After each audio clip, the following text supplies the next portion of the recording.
Good. And I'm going to go ahead and get us started, although we may have more students and faculty joining. So let me introduce Dr. Itohan Osayimwese. She is an associate professor in the history of art and architecture at Brown University. Her research engages with theories of modernity, postcolonialism, and globalization to analyze built and designed environments in 19th and 20th century East and West Africa, the Anglo-Caribbean, and Germany. Dr. Osayimwese holds a PhD in the history and theory of architecture from the University of Michigan, go blue, and an MArch from Rice University, and a BA from Bryn Mawr College. Please help me in welcoming Dr. Osayimwese. Thank you so much, Dr. Pilot. It is a pleasure to be here today, and I'm sorry I can't be with you in person, but as we were just saying, there are just a few advantages to our sort of Zoom world, and one of them is that, perhaps we're able to engage with a wider variety of people in a wider variety of locations. I am going to go ahead and share my screen, if that's okay. Share screen. Let's see.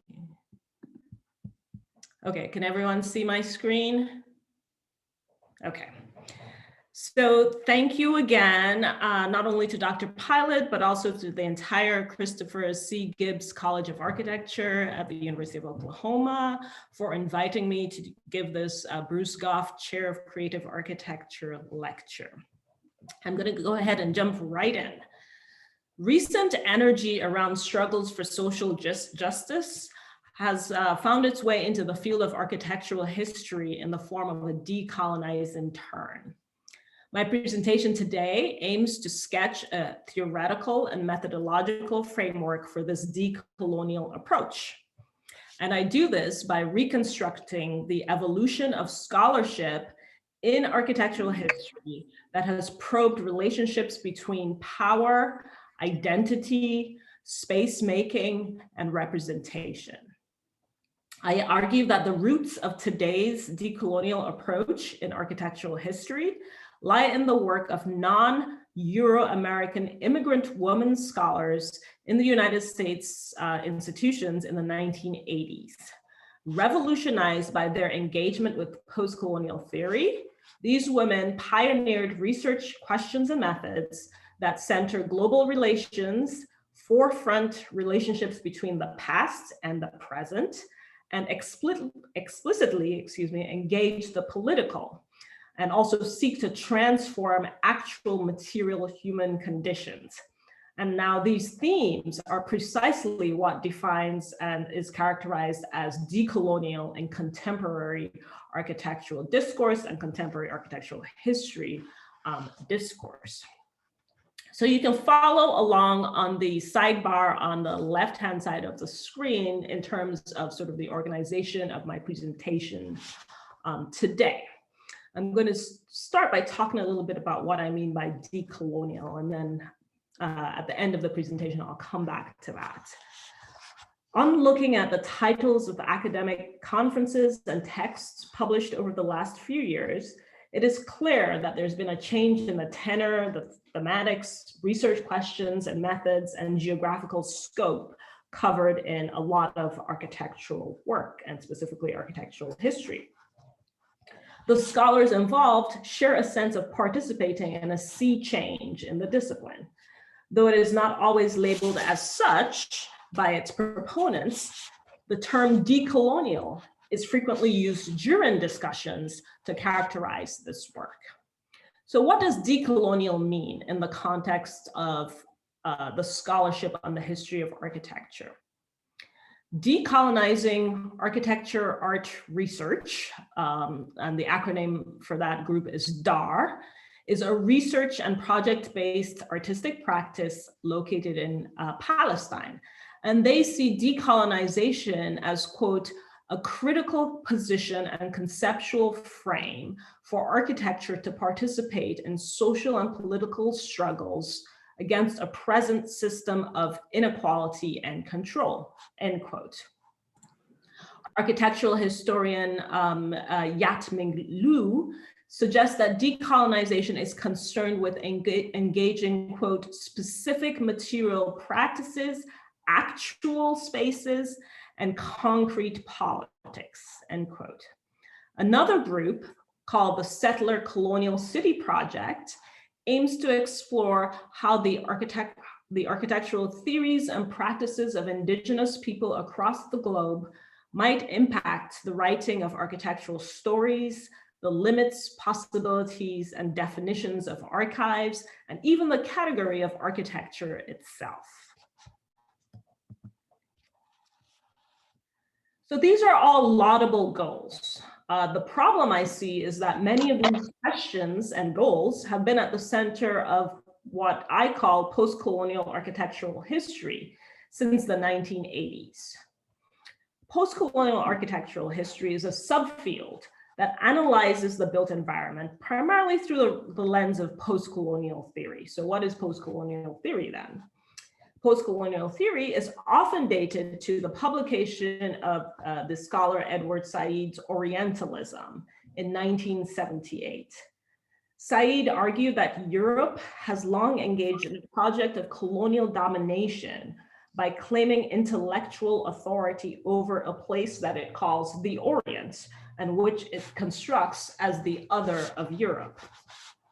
Since Said's sort of seminal articulation of this problem in 1978, four generations of scholars have studied Europe's discursive, political, and economic structures of cross-cultural domination. It has been a contested endeavor and has spun off into a larger discipline known as postcolonial studies, which is invested in analyzing both the discursive practices through which this happens and the material effects of European colonialism, quote, from the 16th century up to and including the neocolonialism of the present day, end quote.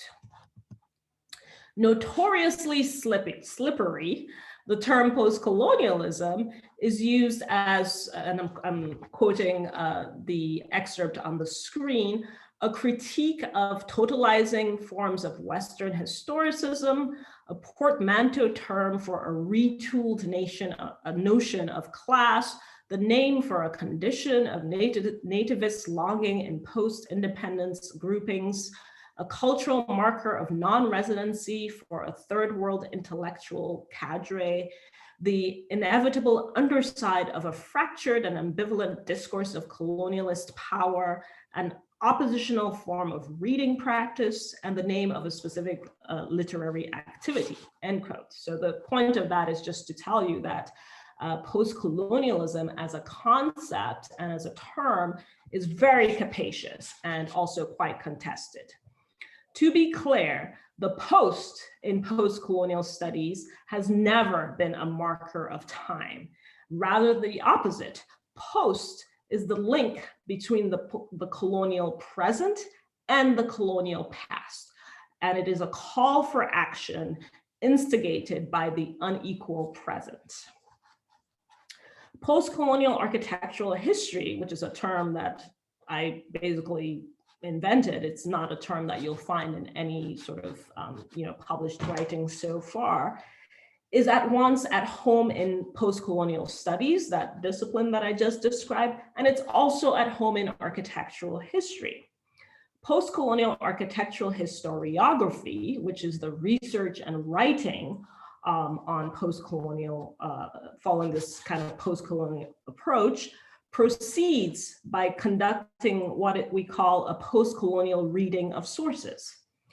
This is a deconstructive form of reading, and it is based on the original method of postcolonial theory, which highlighted the internal contradictions of colonialism within a literary text, and also revealed the underlying ideologies within literary texts.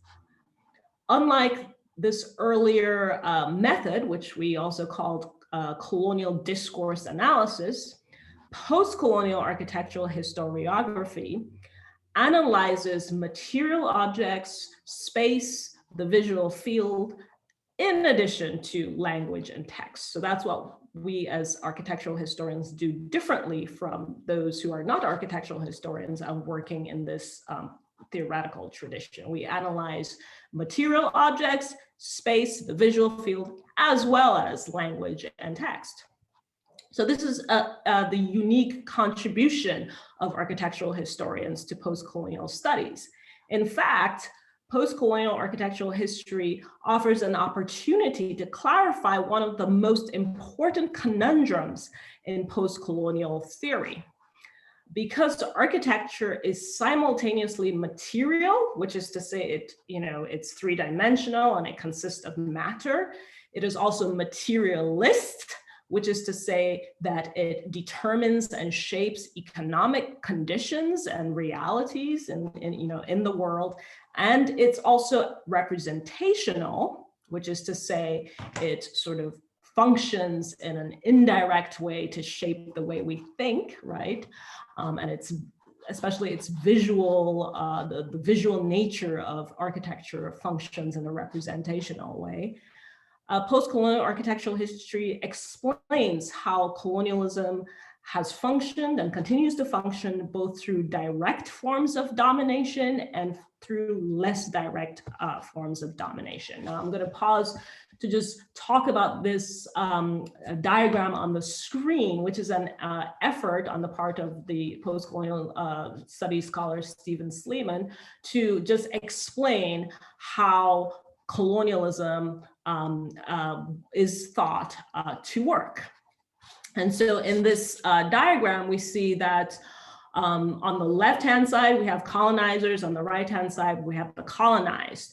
And generally, in understanding how colonialism works, we assume that, and it is the case, that there was a sort of direct political and economic force, obviously, oftentimes using violence to impose, certain things on the colonized people. And so that is the arrow labeled A is direct force, right? So colonialism works from the colonizer to the colonized through direct force.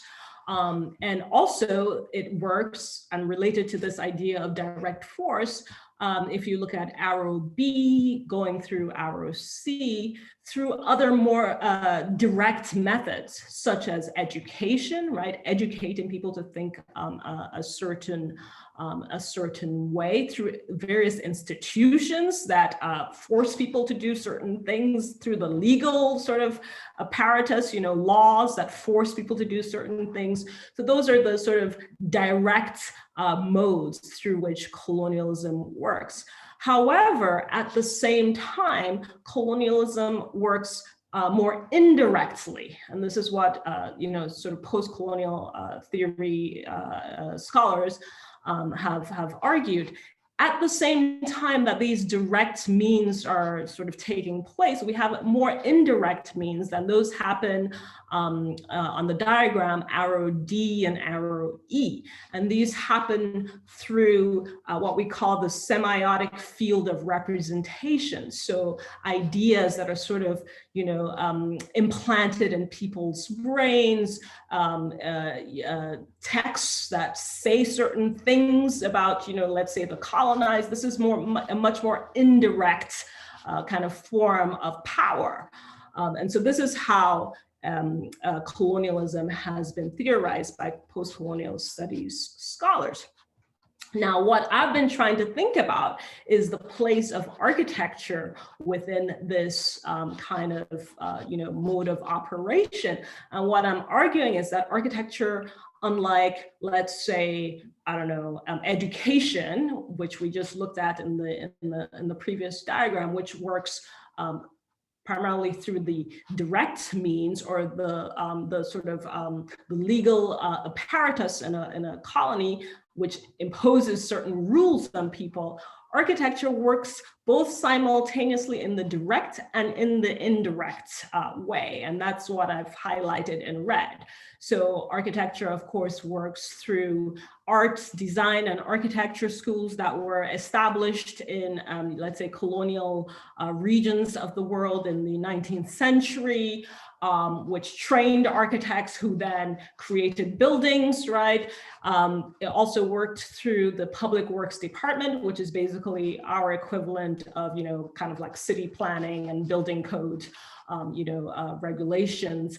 And so public works departments, let's say in British India, for instance, were responsible for constructing all the major public buildings. And clearly those public buildings shaped space in a certain way, allowed and disallowed certain things to happen, often to the disadvantage of the colonized, right? So that's architecture working in the upper half of the diagram, but it also works in the lower half of the diagram at the same time. And this has primarily to do with the iconographic program of buildings, which kind of, sort of implant certain ideas, say certain things through visual sort of representation. And again, also through texts, writings about, architecture, let's say writings that criticize or disparage, indigenous architecture versus the architecture of the colonizer. So what I'm arguing is that post-colonial architectural historiography, the writing about post-colonial architectural history, is unique in the field of post-colonial studies because it's one of few examples where you can actually find something operating simultaneously in these two different registers. So now, who's been doing this kind of work on post-colonial architectural history? As I suggested in my introduction just now, it has primarily been carried out by women from outside of the United States and outside of Europe who have pursued doctoral studies and developed teaching and research careers in the United States and also in Europe, but primarily in the United States. Two US institutions, the University of California at Berkeley and Binghamton University in upstate New York, have been centers for this work. Birthed in 1968, Berkeley's doctoral program in architectural history set the stage through its unusual commitment to interdisciplinarity. The program's founders believed that other disciplines could offer important insight on their object of study, which they actually broadened to encompass not just monumental buildings, but also ordinary buildings and entire cities, right? Doctoral students at Berkeley were required to complete courses in other departments such as sociology, cultural geography, and anthropology. And under the leadership of its first full-time member, Norma Evanston, the program gathered a constellation of faculty committed to this ethos and with strong interests, research interests in non-Western topics. These faculty members directed dissertations that turned into monographs in the 1990s. Though diverse in time frame, with the caveat that there was a strong emphasis on research on the 19th and 20th century. Also diverse in geographic focus, with the caveat that many of the dissertations and the books that came out of those dissertations focused on European colonies, former European colonies, though not all, and also diverse in thematic focus. What characterizes what I call the Berkeley School of Postcolonial Architectural History is a rejection or a sort of decreased emphasis on issues of style or architectural style in lieu of a focus on space and the social processes that constitute it.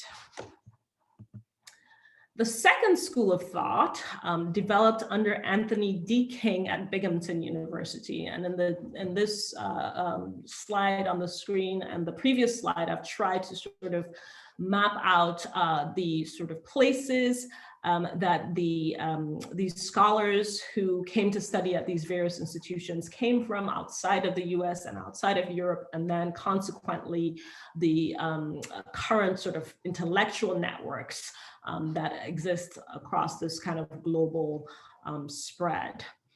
Anthony King joined the Department of Art History at Binghamton in 1987, but he also held a joint appointment in sociology.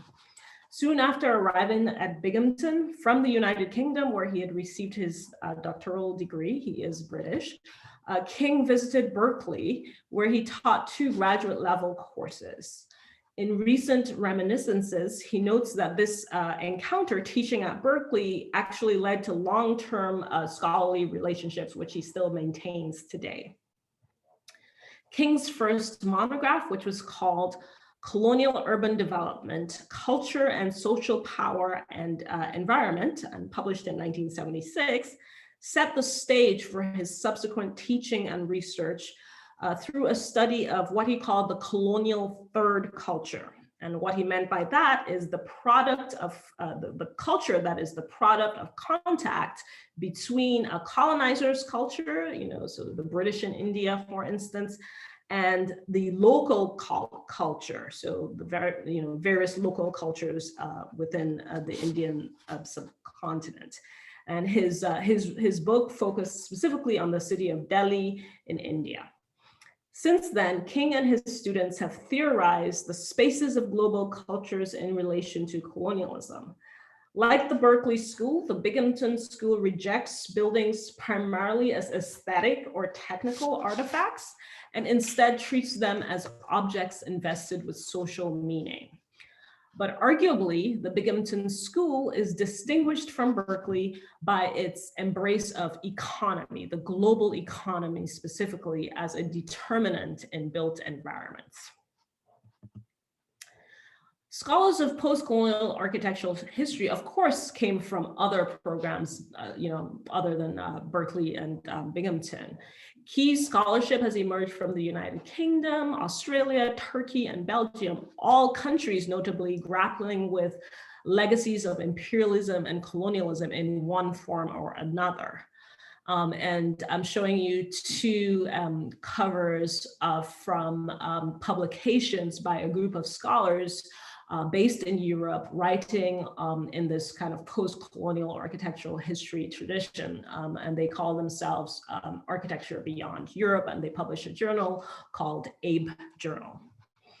Due to the dearth of doctoral programs in formerly colonized states like India, Indonesia, Nigeria, and South Africa, it is no surprise that representation from these locations has actually taken the form of students seeking training in Europe or North America. Beyond the structures of doctoral programs, which I've just described specifically for Binghamton and Berkeley, and the research interests of their faculty, I want to draw attention to the identities of these doctoral scholars of post-colonial architectural history from the 80s through to the present. There are at least 2 reasons to reflect on the female, immigrant, non-Western, and post-colonial backgrounds of these scholars. And I just want to reference the image on the screen, which, although I'm not talking about these individuals in particular, the dynamic that I'm trying to understand, I think, is represented in this photograph, which is a photograph of the Sri Lankan modernist architect, Minette de Silva, along with her colleague, Molkraj Anand, visiting the World Congress in 1948 and talking with Pablo Picasso and with Davidson in this image. So the 2 reasons that I think it's important to focus on the identities of these scholars. First of all, the fact that they have adopted a common theoretical approach, I think, justifies searching for other commonalities. Why did these people end up adopting this post-colonial architectural history approach? Second, scholars from formerly colonized nations in general have been the standard bearers of post-colonial theory and post-colonial studies. And this is not a simple question that just because they happen to come from formerly colonized states, they just decide to study this subject. Rather, positionality of individual scholars has been understood as part of the conceptual armature of postcolonial theory, where exile, so exile from one's motherland, so to speak, has been theorized as an experience of otherness from which the contingency of human experience can be more fully grasped. In other words, what I'm trying to say is that the positionality of scholars, especially folks from formerly colonized nations who find themselves for various reasons having to live in places other than their homes, has actually been theorized as an important aspect of this post-colonial theory, because living in between cultures gives people a certain a type of experience that allows them to kind of understand that sort of identity is not essential, or essentialist rather, I should say. As I posit in this presentation, the positionality of the scholars most commonly associated with postcolonial architectural history may have inflected the reception of their work. To me, it is remarkable the extent to which recent commentary on postcolonial architectural history has actually left out most of these women. And by rendering these women invisible, architectural history is enacting a form of violence that's very similar to the violence that postcolonial and decolonial frameworks attempt to challenge. And so for the rest of this presentation, I'm actually going to focus on these women scholars that I'm arguing have been sort of made invisible. While postcolonial architectural historians, these women scholars, have produced a significant number of monographs that illustrate their goals, methods, and interventions, I want to turn my attention to some exemplary essays that outline the shape of the field. In a virtuoso deployment of postcolonial critique within architectural history, senior scholar Shati Chattopadhyay broke new ground in 2000 in her 2000 article called "Blurring Boundaries: The Limits of White Town in Colonial Calcutta." In this article, she brought out a post-colonial perspective to one of the discipline's flagship journals, the Journal of the Society of Architectural Historians, really for the first time. Building on her 1997 Berkeley doctoral dissertation, Chattopadhyay analyzes the narrative perpetuated by 19th century European observers that the colonial city of Calcutta was divided into, quote, black and white zones. Her analyses show that even though English visitors noted that black and white towns existed, they could not agree on where exactly the boundaries of these spaces lay. Conversely, Bengali residents divided the city into much more complicated types of hierarchies, not into this sort of black and white zone idea. Within this urban landscape, both Indians and English people actually built buildings for investment. Rooms in these buildings often had no designated functions. And the reason Chattopadhyay theorizes was that the owners of these buildings wanted to accommodate a dynamic rental market that one day would demand residential properties, but the next day demand like warehouses or shops.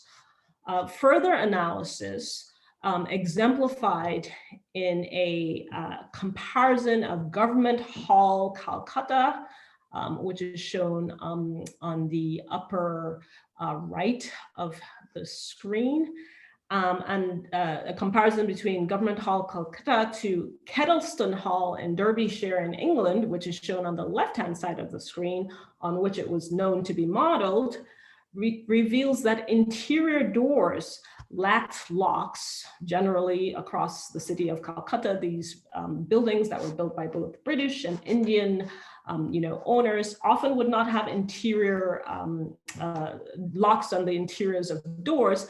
And there was also little separation between service and served spaces.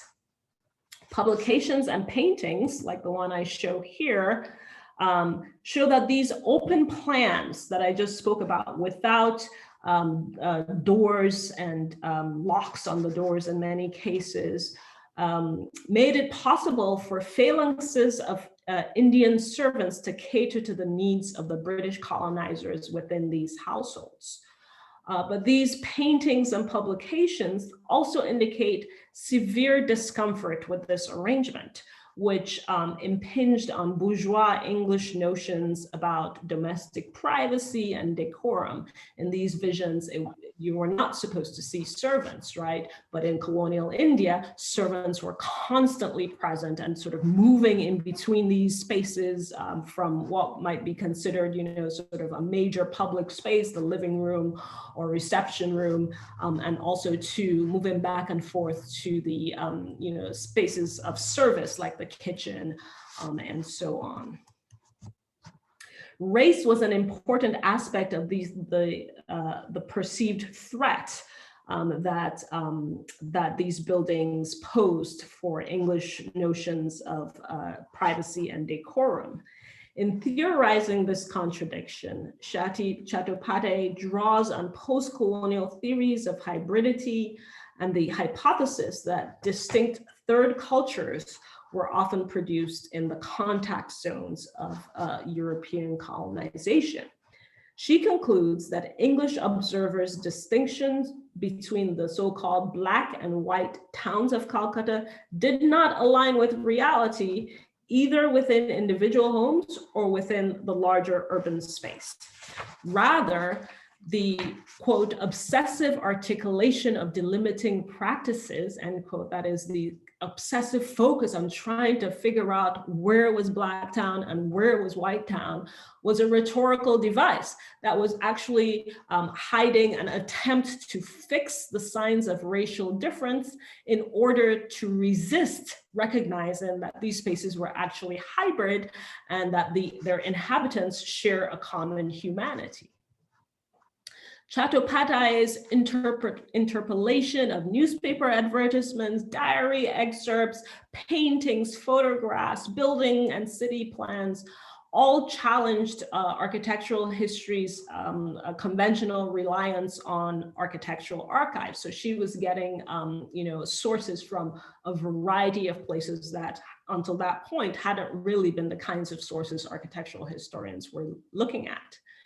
By analyzing binaries and contradictions and centering locals as agents in their own history. So she was really interested in Indians, not just in the British people in Calcutta. Chattopadhyay proved the value of a post-colonial approach. Next, I want to turn to a body of work published independently and jointly by South African architect and historian Hannah Leroux and Nigerian-British architect and historian Ola Uduku between 2003 and 2006. Their publications, and there are many journal articles that they published, focus on the development of tropical architecture, which was both an educational institution established in 1954 at the Architectural Association in London, at the behest of a Nigerian architecture student whose name was Adedokun Adeyemi, who was searching for a type of architectural education that would be relevant to his life and his experience. And tropical architecture is also at the same time a particular approach to designing for tropical conditions that became institutionalized across the entire British Empire. Though tropical architecture was often presented as a rational, technical, ideologically neutral discourse, Leroux shows that climate discourse, this emphasis on climate, and politics were actually deeply intertwined. In an elegant analysis that uses post-colonial and post-structural theories, she considers what she calls the built boundary, which tropical architecture and the architects thinking and practicing in this tropical architecture vein within the British sort of imperial context in the, let's say, all the way from the 1920s to like the 1970s and 80s, were obsessed with this idea of the building boundary. Examples such as Taylor Hall, which I show on the upper left-hand side of the screen at the University of Ibadan in British colonial Nigeria, designed by Maxwell Fry and Jane Drew in 1953, illustrate how the triple skin of the building boundary, and by that we mean the brise soleil, the sort of perforated blocks on the outside of the building, the airspace that I'm going to say is the boundary, the balcony behind the brise soleil, and the window, the glass windows and doors. This forms a triple skin to the building, structured relations on an inside-outside boundary, binary. At the building boundary, architects try to mitigate the impact of climate on the body. And through this, the comfort of the Western colonizer's body actually became the universal standard for good design. Because prior to that, locals, and let's say we're looking at the specific example of Nigeria on the upper left-hand side, hadn't been sort of particularly concerned that their bodies were uncomfortable. But after this point in time, we see a change in discourse where there's this idea that the body is not comfortable in a tropical environment. And this is all predicated on a particular type of body, right? And that is the body of the British colonizers. On the right-hand side, you see another example of this idea of the building boundary and how many layers were constantly sort of added to the skin of the building. Again, working in the same way that I just described. Boundary making was racialized since the colonizers and colonized did not have the same power to construct space in a colonial context. And it was also gendered since the male eye looking out onto a subjugated colonial territory was often figured as female. So when you look at the writings of these architects and designers and colonial engineers, they talk about the sort of landscape in, let's say, colonial sub-Saharan Africa as female, right? So they're looking out from the building onto this kind of female landscape. So there's a gender dynamic that's happening as well. The boundary was also a site of the assimilation of local forms like pilotis, cantilevered balconies, and brise soleil, which were denied authorship and history once they became part of climate responsive discourse. So in many sub-Saharan and sort of Indian architectural traditions, we do have forms, perforated skins to buildings, although not layered in the same way that we see here. And these forms were then appropriated by colonial designers, but without actually attributing authorship to the local traditions as having invented or developed these sort of climate mitigating things. Thus, quote, troubling relations between dominant and subordinated subjects were often constructed along with built boundaries in colonial contexts, end quote. Hannah LaRue also shows an ambivalence at the heart of the competing desire to modulate colonial space for the European body and to consume the exotic world beyond the boundary at the same time. This ambivalence creates a space for what she calls creative resistance to the intentions of climate discourse. And this is seen, for instance, on the lower left-hand image, also of Taylor Hall, a contemporary image taken in the last few years of Tater Hall, where you see that users have reclaimed agency by transforming that thickened building boundary, basically the space between the brise soleil and the glass windows and the door is often completely built out with all sorts of inventive constructions to be occupied by the inhabitants of this building. So rather than indefinitely identifying exclusions, LaRue, through postcolonial architectural historiography, shows that it is possible, both then and now, for architecture to not reproduce its intended oppressive power relations. I'm going to skip over the next slide. Or next part, because I'm running short of time here. Architectural journal presentations, technical literature, and photographs were crucial parts of tropical architecture.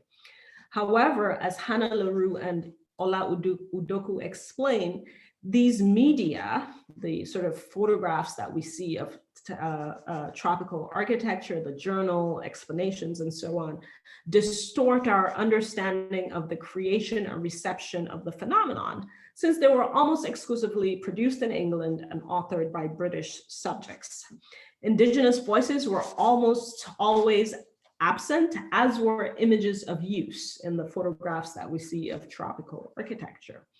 So with this, Hannah LaRue and Ola Udoku show us how colonialism is actually implicated in the very archives that we have to talk about architecture in these regions. So we have to question the archive as well. Just quickly speaking, I've just given you sort of two examples of some of these female immigrant scholars whose work has been foundational to the genre and the sort of subfield that I call postcolonial architectural history. If we look at all of their publications and thinking in total, we see that there are shared patterns of thought and analytical strategies, which I've tried to sort of excavate and organize in the table on the screen. You see that within postcolonial architectural history, we have a wide variety of themes, which you'll notice have become more commonplace in other types of architectural history these days and are not just restricted to postcolonial architectural history. Also notice on the right-hand side, the methods that I've listed that are common to this kind of work. I'm going to end this section briefly and then talk about decoloniality and decolonization very quickly. Postcolonial architectural history should be understood as a theoretical orientation and a set of methods, which I've just shown you on the screen. Some scholars have been critical of what they see as the sort of very fluid nature of this field, which is premised on a broad definition of what colonialism and colonial is, a definition that includes women, minorities, non-architectural builders, as well as non-Western and colonized subjects. But I would argue that this expansion of the term colonial is actually a success. It's post-colonial theory's greatest success because it offers energy and voice to all types of way to talk about power relationships. And from this point of view, we can say postcolonial architectural history has actually really impacted the broader field of architectural history. And specifically, we see that today in what is being constructed as decolonial approaches to architecture, which I'm going to speak about very briefly. So what exactly is decolonization, decoloniality, and decolonial critique? Like postcolonialism, these terms originate from outside of architectural history. In the English and French-speaking context between the two world wars, colonial administrators envisioned a gradual transfer of power to indigenous peoples. And they called this decolonization. this was seemingly an idea that they came up with, but actually it was a response to widespread anti-colonial resistance and to national movements that changed values globally and led to the end of Europe's 19th century colonial occupations of Africa and Asia.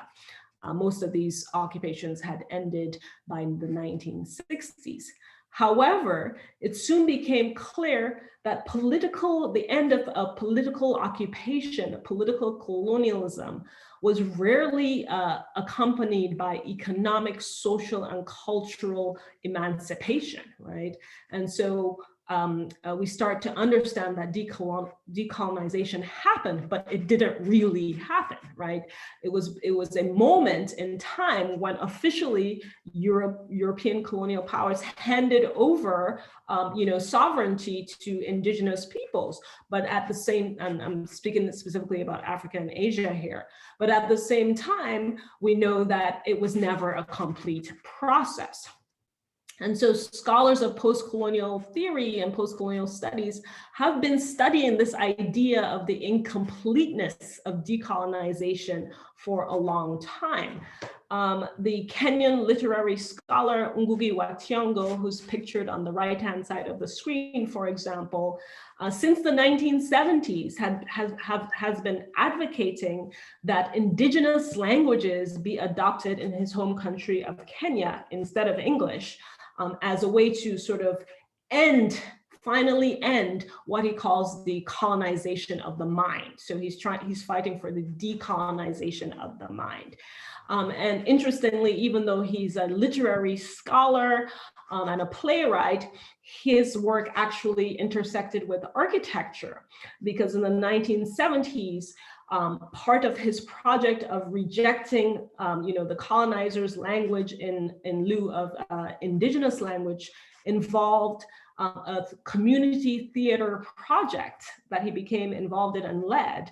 And this community theater project both rejected the colonial language English in terms of the language spoken by actors, and it also rejected the colonial architecture of, sort of Greek classical theater, the proscenium theater, the example of which I show on the screen, the National Theater of Nairobi, Kenya, which was built by the British in 1959, and this kind of, standard Western classical understanding of what a theater is. And he rejected that for something else, which there are no photographs that exist of the community theater that he proposed and actually created along with community members. It was an open air theater, although it did have some sort of temporary constructions.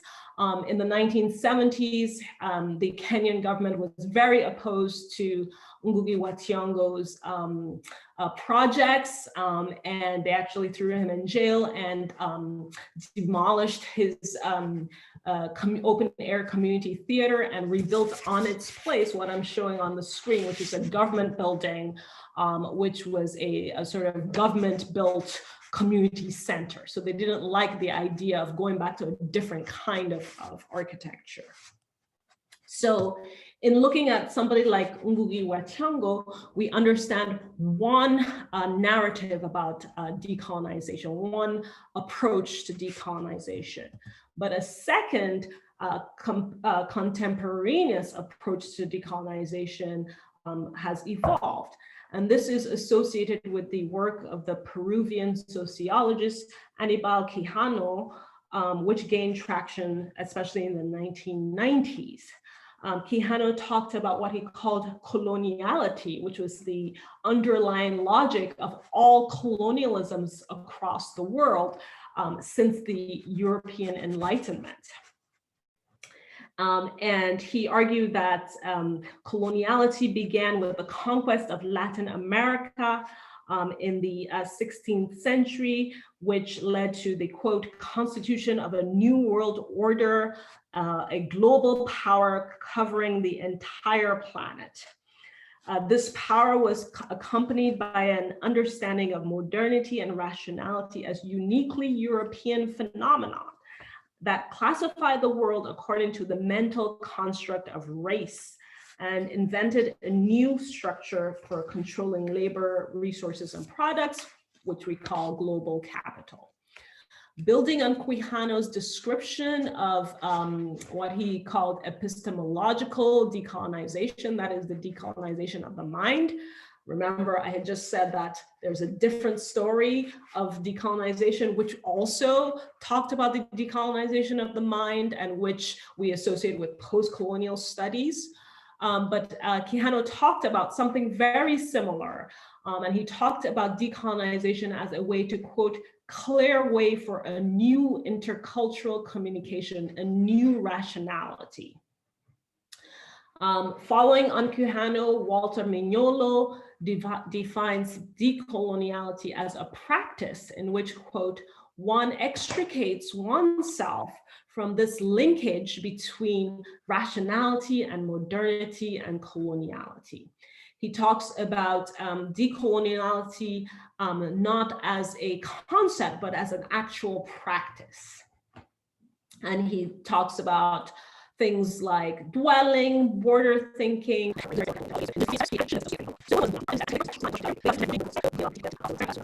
South Asia, Africa, the Caribbean. But they actually both challenge the idea that history derives from Europe. And they both aim to unsettle and reconstitute processes of knowledge production. And let's see, I want to summarize here. So in thinking about the differences and similarities between these two kind of ways of thinking about decolonization, the one that comes from post-colonial studies and this other tradition of thinking about decolonization that comes from Quijano and Walter Mignolo and so on, I would say that there are two major differences. One is the argument that, or there are two major ways of talking about the differences.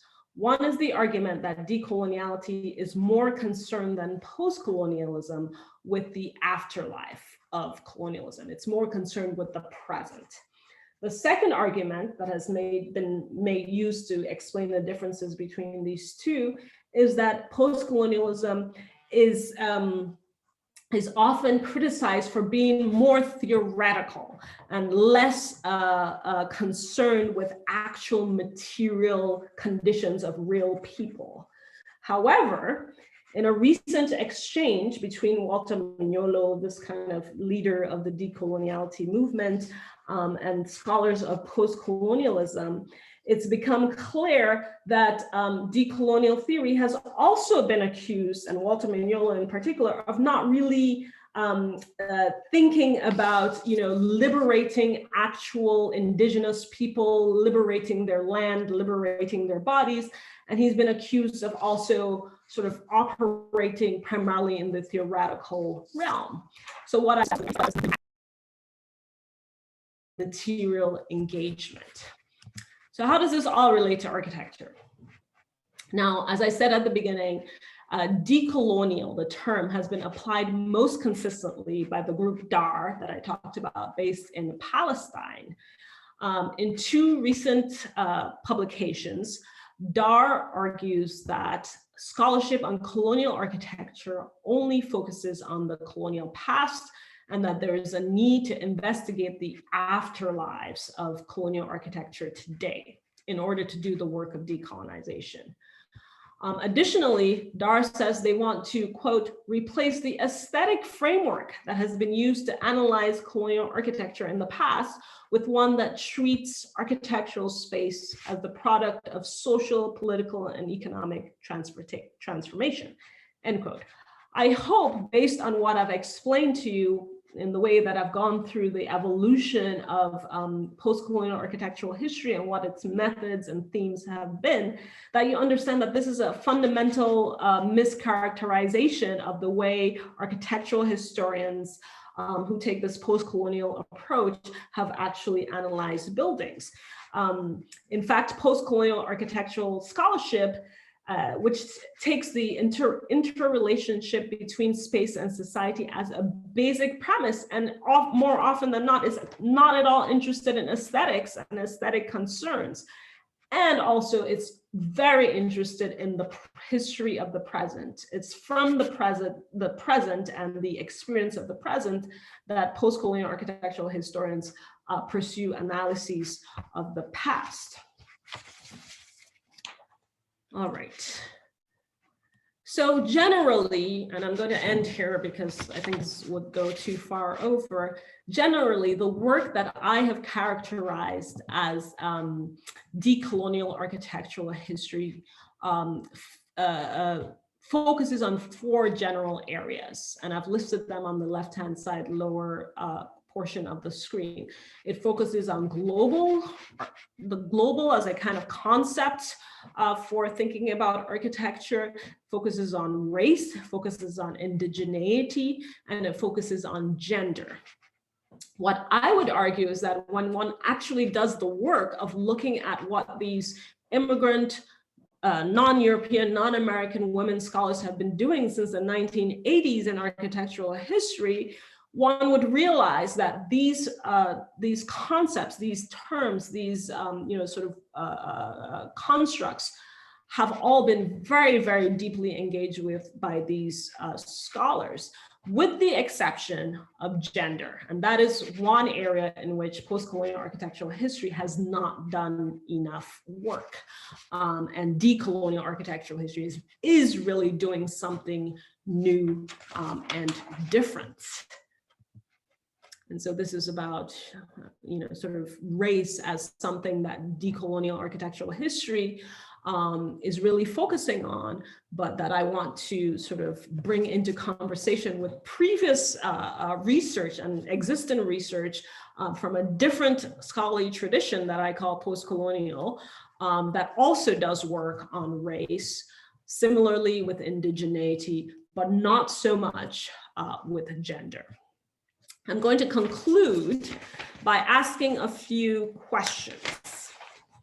So given the similarities and differences that I have summarized here between postcolonial and decolonial approaches to architectural history, can we argue that the decolonial turn that we now see in architectural discourse, broadly speaking, but also specifically in architectural history, represents an extension of the previous postcolonial framework across a variety of domains and themes, with a stronger activist bent and an expanded chronological and geographical purview?